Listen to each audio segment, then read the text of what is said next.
Математикадан үздік оқиды. Қызық екен. Асыл айтады, қазіргі заманда адам жан-жақты болу керек дейді. Онда шынымен ақылды қыз екен. Сәлем! Жақсылық, міне, асылдар да келді. Асыл сәлем, Айбек сені бағанадан мақтап жатыр. Қайырлы күн балалар. Мен ісімен бірге тусым Арманды ертіп келдім. Ол да сіздермен ойнағысы келеді. Привет, ребят, меня зовут Арман. Айбек, айтшы маған, мен онымен ойнағым келмейді. Неге? Себебі мен орыс тілін жақсы сөйлемеймін. Өткенде бір балалар сол үшін күлген. Өздері қазақтар, өз тілін білмейтін жаман балалар. Шыным ұстайды сондаларды көрсек. Жақсылық, меніңше Арман күлмейді. Күлсе, көрсетеміз. Балалар, сіздерге не ұнамайды? Менің балам өте жақсы бала. Өз елінде қазақша сөйлейді деп мазақ қылатын болса, онда олар барып тұрған мәңгүрт надандар деп атам ашуланып айтты. Сол жолы қаны бір-ақ түсіп кетті. Бұл қашанға дейін жалғасады? Неткен ада сөйлейді? Ну, ребят, давайте играть. Қазақша, сонда ойнаймыз. Балалар, сіздерге не болған? К сожалению, я не знаю казахский язык. Сен қазақсың ба? Да, я казах, немножко понимаю. Асыл, ренжіме, біз Арманмен ойнамаймыз. Сендер өзі түймедейді түйде болып тұрған жоқсыңдар ма? Асыл, сен мама сөзіңді туысқаныңа перевод жасап түсіндірмесең ол түсінбейді. Олай болса, мен сіздермен ойнамаймын, кетті. Айбек, мені жақтағаныңа рахмет. Әрине, досы жақтаймын. Қыздарды қойшы, қырық болады. Менің де атам бөріктінің намысы бірде бұлғай айтады. Арман! Сына! Ну, сына, я же тебе говорила, сколько раз, а? Никогда не оставляй дома свой сотовый телефон. Если я буду звонить, а ты не поднимешь, я же с ума сойду, а? Мам, почему вы меня не учили казахскому языку? Что? Алам, я думаю, тебе надо изучать английский язык, так будет лучше. Да, папа прав. И все знают, уже давно не секрет, что городские казахи плохо знают свой родной язык. И ничего страшного. Мама права. Я вам запрещаю так говорить. Отныне вы должны разговаривать только на родном языке. Из-за вас я не знаю свой родной язык. Алам. Сына. Алам, что с тобой? Все нормально. И не надо смешивать два языка. Это звучит очень грубо. Алам. Арман! Арман, что с тобой?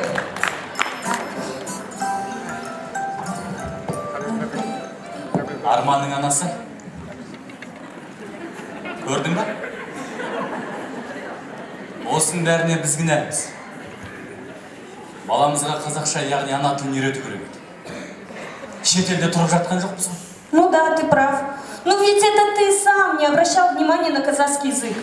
Болды ғой. И в садик, в русскую группу, и в школу, в русский класс. Болды. Ты, мы демей, баламызға қазақша үйрету керек. Бүгіннен бастап қазақша сөйлесеміз.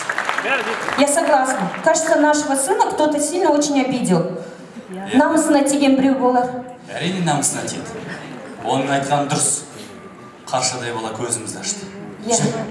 Ештен кеш жақсы. Баламызға қазақша үйретейік, кешірім сұрайық. Балам! Арман!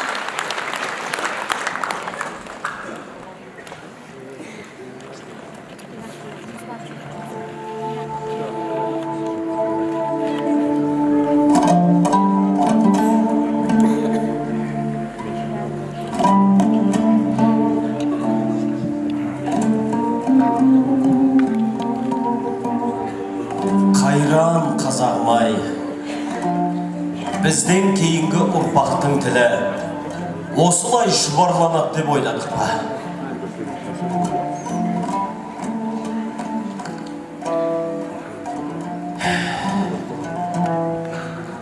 Егерде біз қазақ деген ұлт болып тұруды тілесек, қарнымыз ашпас қамын ойлағандай, тіліміздің де сақталу қамын қатар ойлауымыз керек.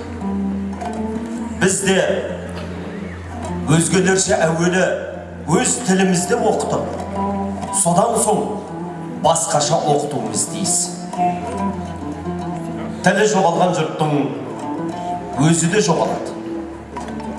Бала өз ана тілінде тәрбиеленбесе, өз халқына қызмет ете алмайды. Басқа жұртты өз ұлтына қосамын дегендер әуелі сол жұрттың тілін аздыруға тырысады. Өз ана тілінде сөйлескен, өз тілінде жазған жұрттың ұлттығы, адамы құрымай, еш уақытта жоғалмайды. Ұлттың сақталуына да, жоғалуына да себеп болатын нәрсенің ең қуаттысы тілі.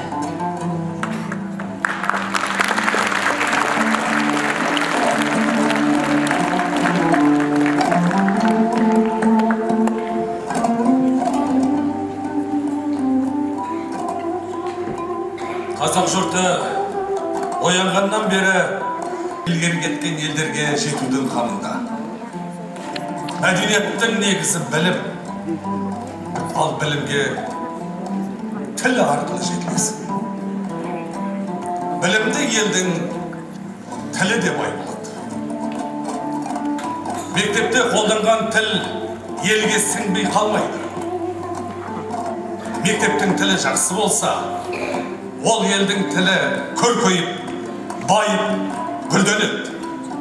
Ал егер мектепте қолданатын тіл шата болса, ол ел сорлайды. Ол елдің тілі жойылмай қалмайды. Мектепте ана тілінде жақсы оқыған бала көпке дейін орыс сөздерін жақсы сөйлеу мүмкін емес. Біздің айтайын деп тұрғанымыз мынау. Бөтен тілде жақсы сөйлеймін деп мақтанудың қажеті жоқ. Ойлану керек. Ана тіліңді біліп тұрып, өзге тілде жақсы сөйлесең, бұл сүйініш. Ал ана тіліңді білмей тұрып, өзге тілде жақсы сөйлесең, бұл күйініш. Осыны оқығанда, һәм оқушылар естерінен шығармау керек.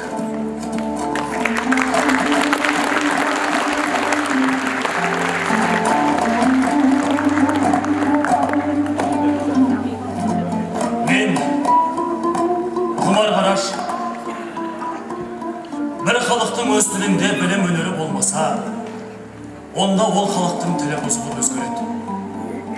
Һәм көршілес мықты халықтың тілімен әсерленіп түбінде соған құл болады.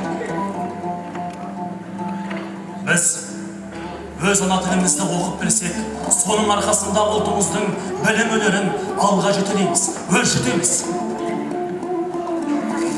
Осы істі орнына келтіргенде ғана өз ұлтымызға бек басқа халықтардай бола аламыз. Ең әуелі ана тілі қажет.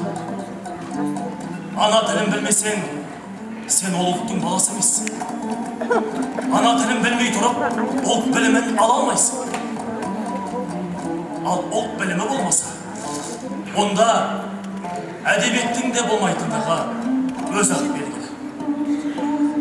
Ал әдебиеті жоқ ұлттың өнері де өршімейді. Тіл болмаса, ұлт та болмайды.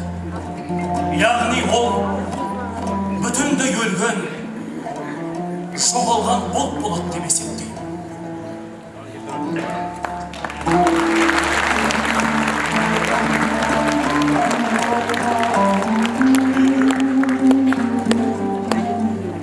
Кейбір ұл қылыстарымыздың тілімізді білмеуі, еш ала білуі мені қатты қынжылтады. Бұған ең алдымен ата-ана кінәлі. Қазақ тілі сұлулығымен бойды балқытып, тамыр шымырлатып, жан сүйекті жандырып, құлақ құрышын қандырып, өткірлігімен қысыл таяң жағдайда ер мен елге бірдей медет болып, адам түгіл жағдайдың көмейіне құн құйып, аузын аштырмай қоятын ғажайып келелді. Қазақ тілі еш уақытта өзімен көршілес халықтың тілдерінен сорлы болып, қатардан қалып өмір сүрмегеніне, өз сыбағасын ешқашан жібермегеніне мыңдаған жыл тарихында айқындалған. Өз тілін сезмеген бала ана тілін, ана сүтін татпаған жетіммен тең. Тіл байлығы, тіл тазалығы, ұлт қасиетінің, ой санасының негізгі өнегесі, нағыз белгісі.